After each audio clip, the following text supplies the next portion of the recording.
Our greatest contribution, ang masaling namon sa administration namon ni Atty. Leda, ang ako na Vice Mayor sa una, is to convert yung aton na munisipyo into a component city of the province of South Cotabato. It was planned by the national government to transfer an administrative center sa Region 12 sa Cordal. With the coming in of more than 3,000 regional employees and with their families, gina-expect natin na more activities. Gusto natin i-improve ang business. Ang mga negosyante nagadako, mas damo sila mamubuligan ang empleo diri sa Cordal. Mas damo sila masuportahan. Mas damo sila nga kwarta nga ibutang para magamit sa aton diri sa siyudad sa Cordal. We are embarking on a major infrastructure program for the next administration. Kinahanglan natin ang public terminal that will cater all transportation vehicle diri sa aton. Kinahanglan natin ang comprehensive traffic management plan. Kaya ma-experience na natin ang pagdako sa Cordal, ang pagkutok sa aton mga kalsada. Kinahanglan natin ang pag-develop sa Chinatown to supplement our central market. Kinahanglan natin i-repair ang aton mga bulok creek, ang aton nga mga rivers, kay tungod nga amo ni siya ang magiging cost natin sa mga floods kung panahon sa tigulan. Kailangan natin improve ang mga centers natin to construct more district centers for health.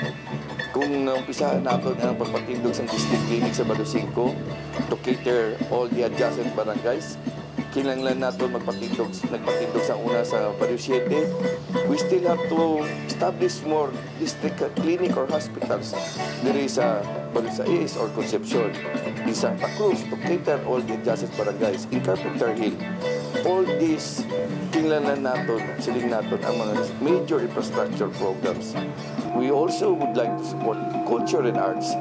Nagasiling natin, culture is the soul of a city. We can never forget the past, our history. Kung di kita nag-umpisa, kinahanglan dumdumo natin ina. Kaya hindi natin maabot, hindi natin ma-attain kung anong ato tutuyo sa future. In short, our administration will encourage participation of the cooperatives, non-government organizations, tanan nga sektor kung pwede, kay para ma-attain nato ng atong tutuyo. We believe in the future of the city. We love the city. Kung wala pang Cordal, wala na kita sa ibang pangkakatuan. The mayor, the vice mayor, and all the local officials of the city of Cordal, I believe capable kami na maging leaders sa aton sa Cordal. We have vision for a leader. It must be explained to the people. Your dreams has to be shared sa tanan-tanan ng mga katawan para maintindihan nila kung anong imo gusto himuon. We all must have competence. Ipakita mo sa tao na masarangan mo na. With our 12 years of experience with the Vice Mayor, on our first day, himuon namon ang dapat din. We believe na ang leaders must continuously learn.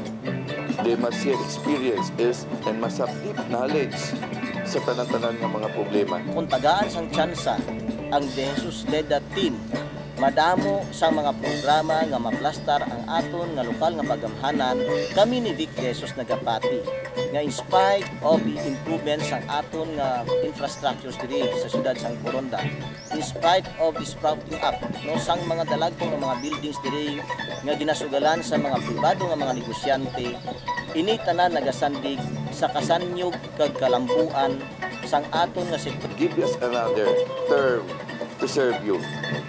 Mas madamo kita mahimo. Halungan nato ang aton kwarta. Kontra nato ng korupsyon. Kontra nato ang hindi pagpa-intindi sa tao. Dapat ang tanan nga tao must have the right to know kung ano na ang ginahimo sa gobyerno. Ang kaban sang syudad amligan, ang problema sang katawhan solusyonan.